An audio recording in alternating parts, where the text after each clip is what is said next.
Непотпишаниот допис со меморандум на општина Кочани е испратен од лицето задолжено за односи со јавноста, во која општината изразува жалење што медиуми, новинари и портали претрпеле јавен линч од Симеонова, може да се толкува дека општината всушност ги брани представниците на седмата сила од граѓанските активисти, а во најразвиените демократии се смета дека таму каде општината, поточно власта, ги брани медиумите, демократијата е убиена, затоа што во принцип медиумите се еден вид независна опозиција на секоја власт. Воспротивно, таму каде ќе се здружат власта и медиумите, нема слобода на говор, нема професионално новинарство, нема објективно информирање на граѓаните, заради кој постојат и едните и другите.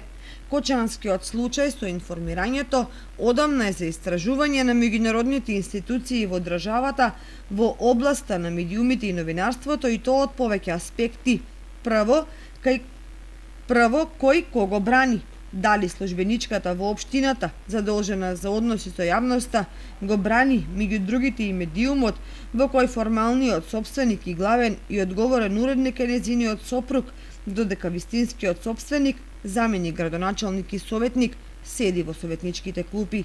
И зошто локалната власт дозволува тој судир на интереси, додатно оптоварен со информирањето кон МИА, непречено да функционира. Или пак работата дојдена до таму, некоја општината да се ја смета за личен инструмент кој може да го користи за да се пресметува со неистомислениците и непослушните. Второ, новинарите и порталите кои воопштено се посочени во општинското обраќање имаат еден куп законски и други начини самите да се одбранат и при тоа да се оградат од жалењето на општината, која патем веќе 3 години глува на нивните барања и не издвојува ниту денар за локалните медиуми. Истовремено, изложените на јавниот линч ги имаат новинарските и медиумските здруженија и синдикати и на крај судските институции за да се одбранат. Конечно ја имаат јавноста, а ги имаат и колегите на локално ниво, кои сигурно и во секоја прилика ќе застанат зад професионалното новинарство.